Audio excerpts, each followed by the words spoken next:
Good morning बच्चों। हम पढ़ रहे थे अविकारी शब्द, जिसमें कल हमने क्रिया विशेषण पढ़े थे। आज हम पढ़ेंगे विकारी शब्द का दूसरा भाग, समुच्चयबोधक अव्यय नंबर 2। समुच्चयबोधक अव्यय समुच्चयबोधक अव्यय वे अव्यय शब्द जो दो शब्दों, वाक्यांशों या वाक्यों को जोड़ते हैं उन्हें समुच्चयबोधक अव्यय कहते हैं। वे अव्यय शब्द जो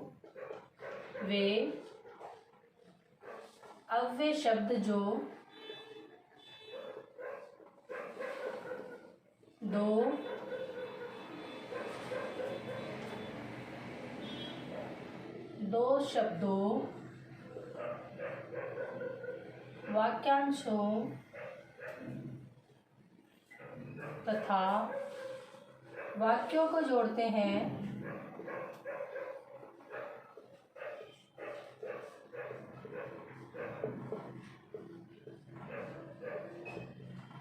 समुच्चयबोधक अव्यय कहलाते हैं।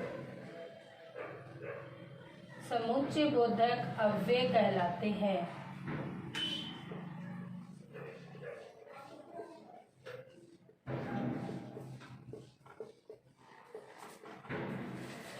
वे अव्यय शब्द जो दो शब्दों, वाक्यांशों या वाक्यों को जोड़ते हैं समुच्चयबोधक अव्यय कहलाते हैं।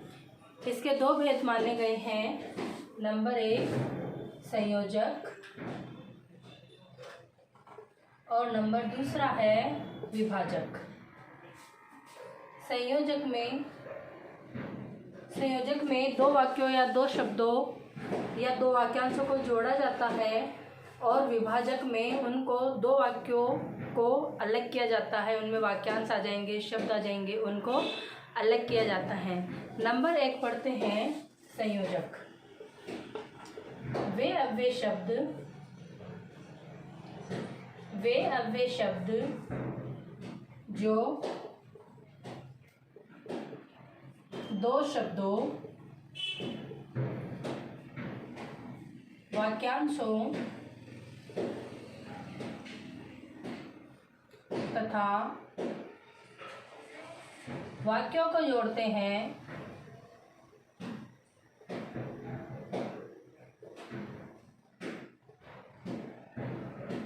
संयोजक शब्द कहलाते हैं।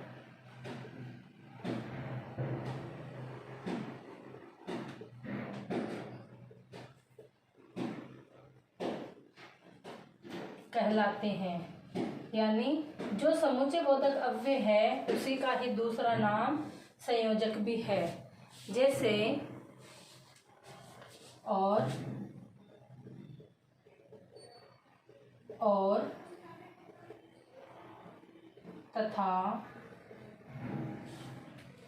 तथा एवं,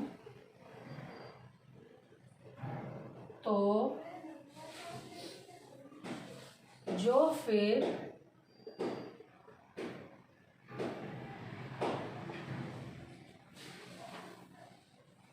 इसलिए,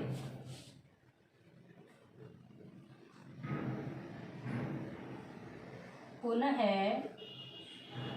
यदि आदि। जिनको जोड़ा जाता है वह संयोजक शब्द होते हैं। इसके जैसे शब्द हैं या योजक शब्द हैं और, तथा, एवं, तो, जो, फिर, इसलिए, पुनः, यदि आदि। अब पढ़ेंगे विभाजक।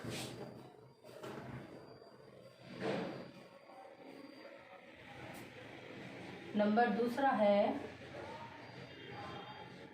विभाजक। वे अव्यय शब्द जो दो शब्दों, वाक्यांशों या वाक्यों में विभाजन का बोध कराते हैं। वे अव्यय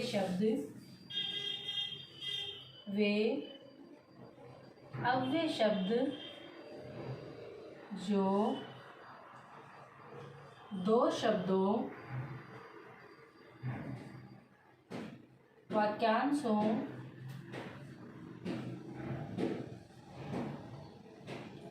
तथा वाक्यों में विभाजन या विभाजक का बोध कराते हैं।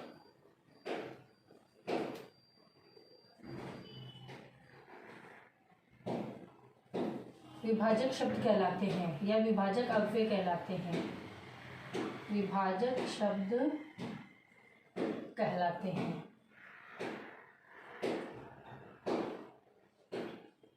जैसे यानी जिनमें दो का संयोजन होगा, दो को जोड़ा जाएगा वह संयोजक होता है, जिनको अलग किया जाएगा वह विभाजक होता है।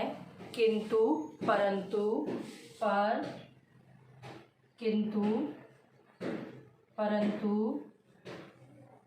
पर, वरना, बल्कि,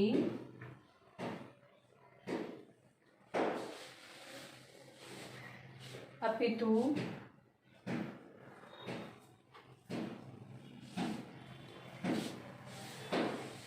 ताकि, चाहे, यद्यपि,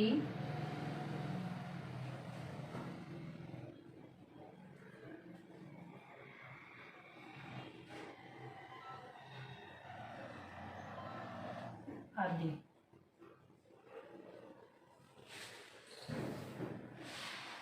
इनके उदाहरण देख लीजिए।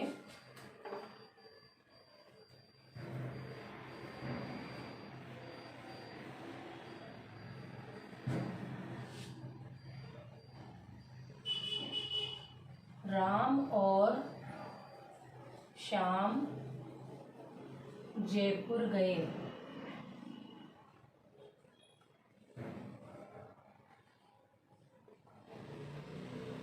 राधा और सीता कल बाजार जाएगी।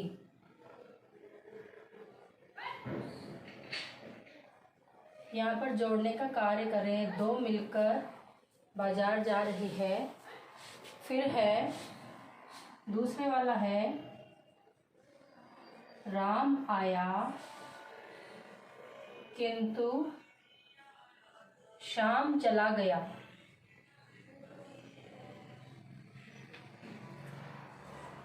है ना, ये अलग कर रहा है। राम आया किंतु ये अलग कर रहा है और ये इनको जोड़ रहा है। राम और श्याम दोनों मिलकर कार्य कर रहे हैं।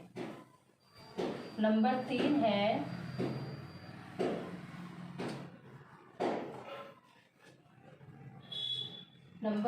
है संबंधबोधक अव्यय।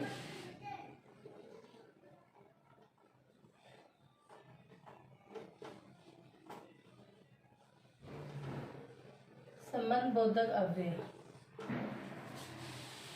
वे अव्यय शब्द जो किसी संज्ञा या सर्वनाम शब्द के साथ उसका संबंध वाक्य में प्रयुक्त अन्य शब्द से बताते हैं। वे अव्यय शब्द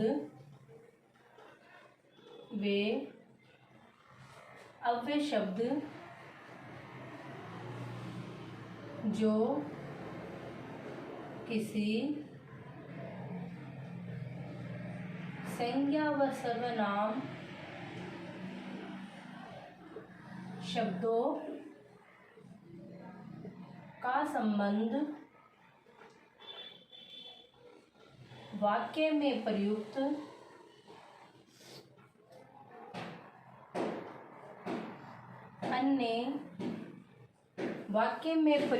अन्य शब्द से बताते हैं।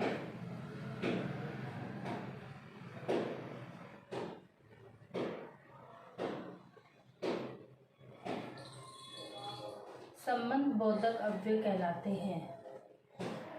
संबंधबोधक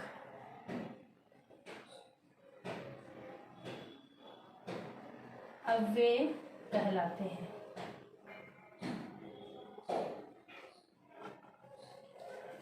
जैसे इसके 10 प्रकार पढ़ेंगे हम। पहले उदाहरण देख लीजिए। पहले इनके उदाहरण देख लीजिए। सेना युद्ध क्षेत्र में आगे बढ़ी। सेना युद्ध क्षेत्र में आगे बढ़ी।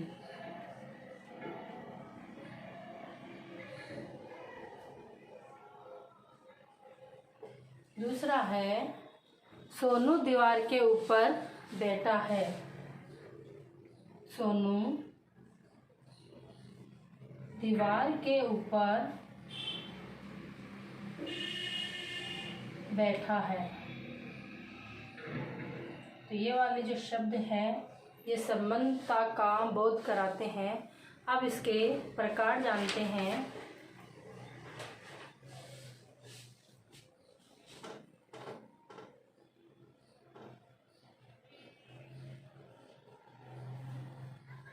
इसके 10 प्रकार हैं।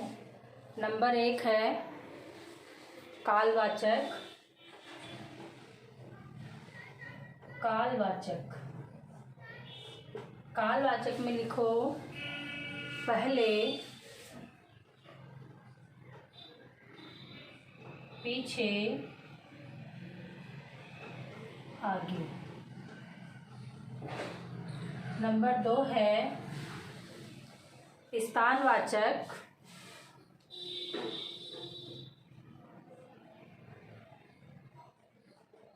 स्थानवाचक में लिखें सामने,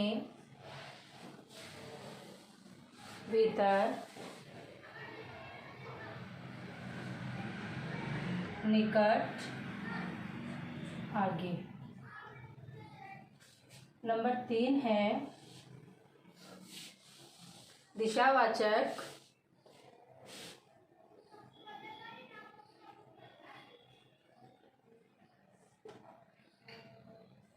दिशावाचक में लिखेंगे आसपास, आसपास और पार, आदि। नंबर 4 लिखेंगे समतावाचक।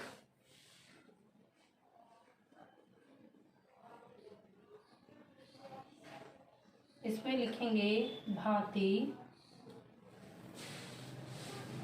समान, तुल्य, योग। समान, तुल्य, योग। नंबर 5 है साधनवाचक।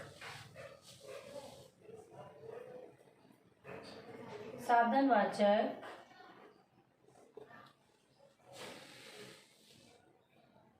द्वारा,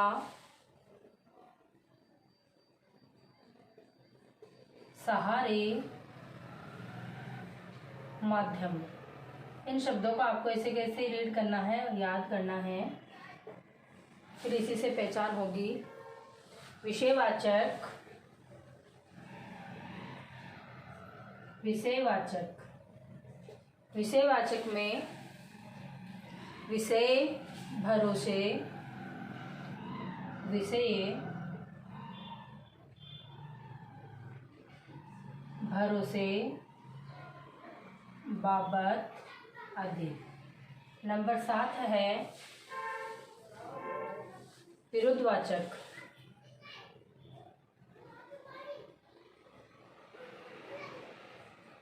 विरुद्धवाचक विपरीत, किसी के विरुद्ध कोई काम करना। विपरीत, विरुद्ध, खिलाफ, उल्टे। विपरीत, विरुद्ध,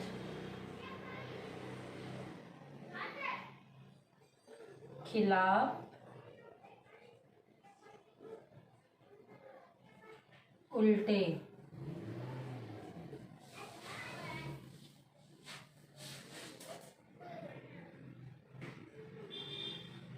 नंबर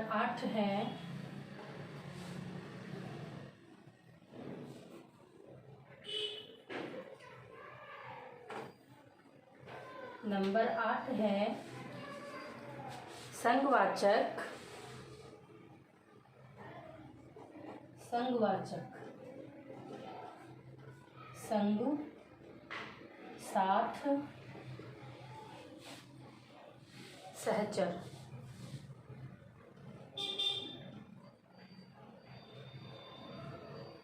नंबर 9 है, कुछ कुछ तो इनके नाम के साथ ही आ रहे हैं। हेतुवाचक,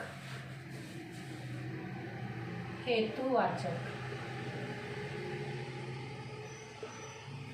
हेतुवाचक में सिवा, तेरे सिवा कौन मेरा ना, सिवा, लिए, कारण,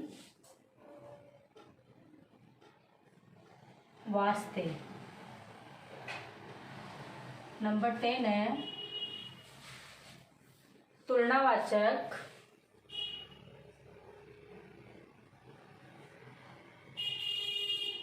तुलना वाले शब्द जैसे अपेक्षा, आगे, सामने।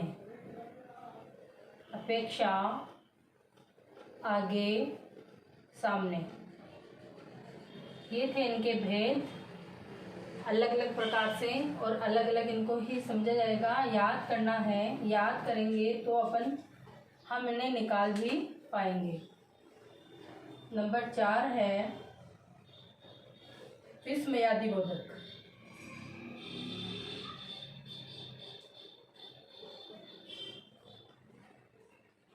अव्यय यानी आश्चर्य वाले सारे शब्द इसमें आ जाएंगे। वे अव्यय शब्द जो आश्चर्य, विस्मय, शोक, घृणा, प्रशंसा, प्रसन्नता, भय आदि भावों का बोध कराते हैं, उन्हें विस्मयादि बोधक अव्यय कहते हैं। वे अव्यय शब्द जो, वे अव्यय शब्द जो विस्मय, आश्चर्य,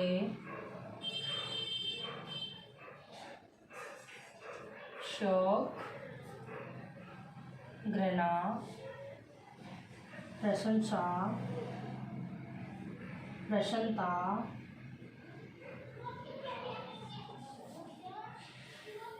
भय आदि का बोध कराते हैं, आदि का बोध कराते हैं, उन्हें विस्मयादि बोधक अव्यय कहते हैं। उन्हें विस्मयादि बोधक अव्यय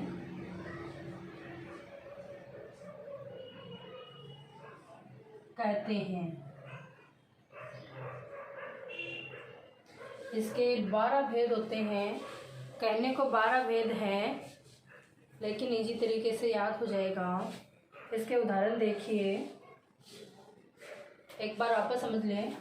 विस्मयादि बोधक अव्यय वे अव्यय शब्द जो विस्मय, आश्चर्य, शोक, घृणा, प्रशंसा, प्रसन्नता, भय आदि का बोध कराते हैं, उन्हें विस्मयादि बोधक अव्यय कहते हैं।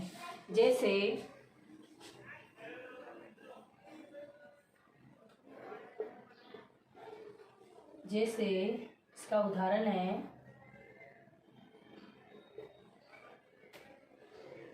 छी छी चोरी करते हो।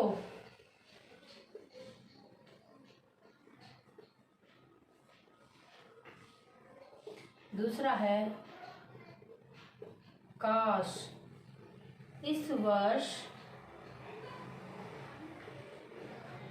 अच्छी वर्षा आई।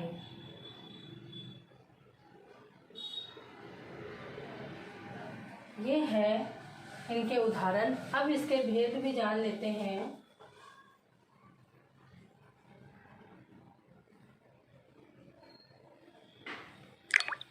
इसके 12 भेद हैं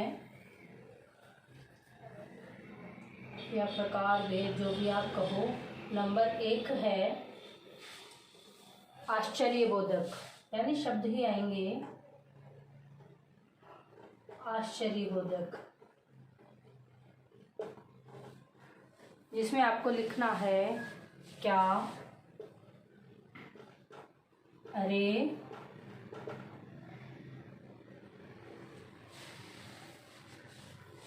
आहा आदि। नंबर 2 है शोकबोधक।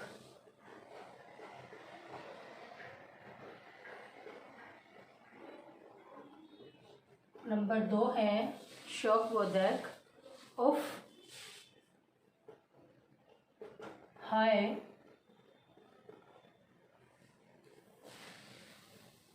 आहा, हे राम, राम राम आदि। जहाँ पर भी दुख प्रकट करना हो वहाँ पर शोक वाले शब्द आते हैं। नंबर 3 है हर्षबोधक।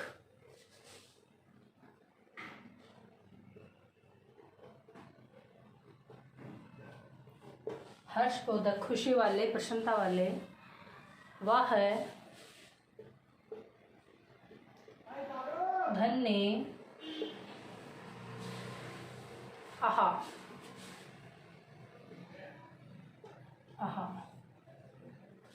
नंबर 4 है प्रसन्नता बोधक।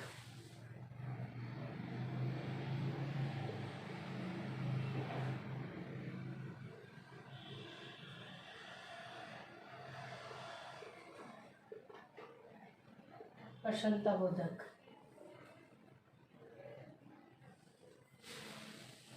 या प्रशंसा कर लेना इसको।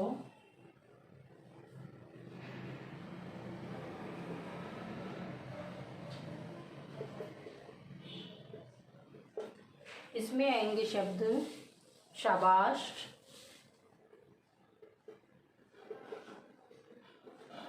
शाबाश, वाह है, अति सुंदर, वाह है, अति सुंदर। नंबर 5 है क्रोधबोधक, गुस्से वाले शब्द।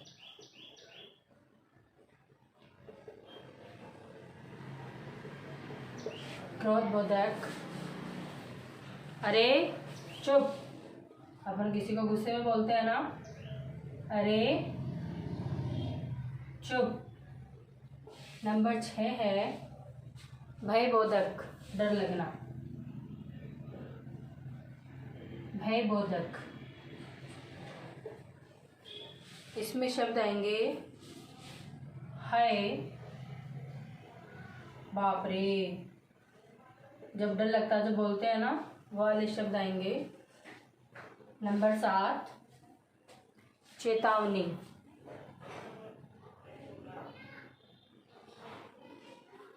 चेतावनी सूचक शब्द खबरदार, सावधान, खबरदार, सावधान। जैसे पहरेदार पहरा देते समय बोलता है। अब इसके आगे है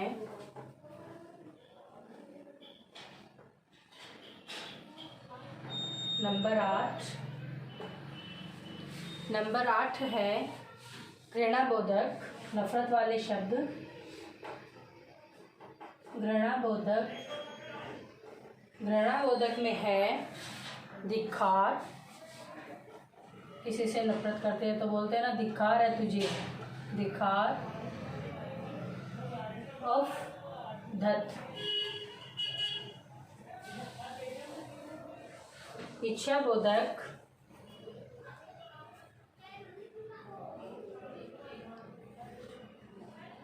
नंबर 9 है इच्छाबोधक। इच्छा के अनुसार काम में आने वाले शब्द अजी, है। महिला अक्सर बोला करती है अपने पतिदेव को, अजी, है,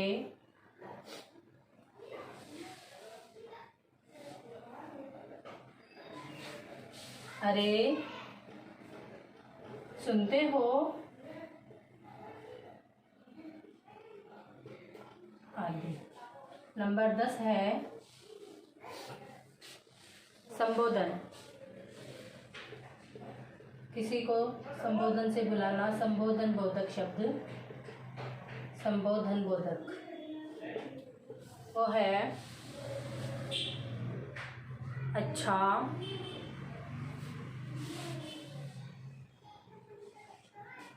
अच्छा इसको सही करना भी। ये संबोधन वाले शब्द होंगे अजी, है, अरे, सुनते हो।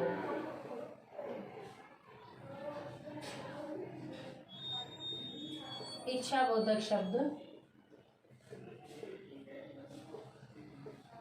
इच्छा बोधक शब्द में काश, है, काश ऐसा होता, काश ऐसा हो जाता, इच्छाएं पैदा करना। नंबर 11 है अनुमोदन। अनुमोदन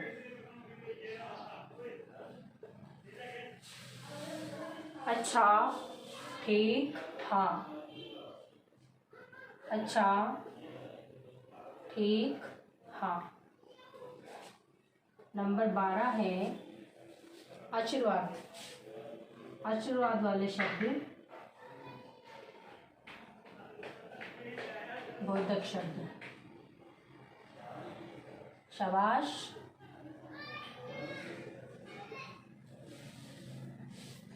खुश रहो, जीते रहो, खुश रहो, जीते रहो आदि। ये थे विस्मयादि बोधक शब्द। अब है एक और आता है जिसे कहीं कहीं अविकारी शब्द ही माना गया है, उसका भेद ही माना गया है। अक्षर पूछा जाता है और इन सभी में क्रिया विशेषण के बाद में फर्स्ट आता है वो है अपना निपात। अक्सर पूछा जाता है ये, इसको आप इम्पोर्टेंट लगा के लिख लीजिएगा। देखिए इसकी परिभाषा, वे अव्यय शब्द किसी शब्द या पद के बाद जुड़कर उसके अर्थ में बल भर देते हैं या विशेष प्रकार का बल भर देते हैं, उसे निपात कहते हैं। वे अव्यय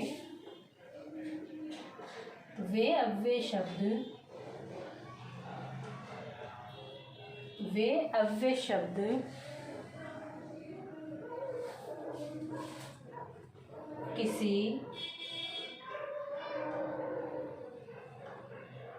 शब्द या पद में वे अव्यय शब्द किसी शब्द या पद के बाद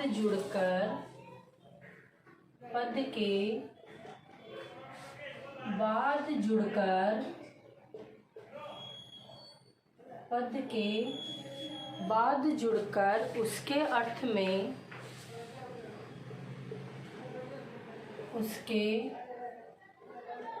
में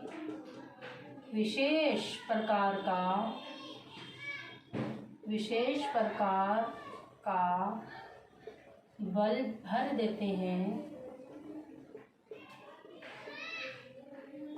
निपात कहलाते हैं। जैसे उनके योजक शब्द हैं ही, भी, तो, तक, भर, केवल, मात्र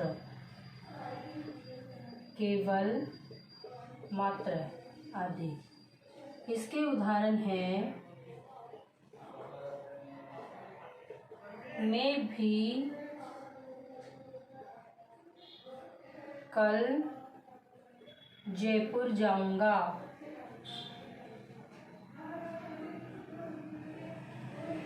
यह पेन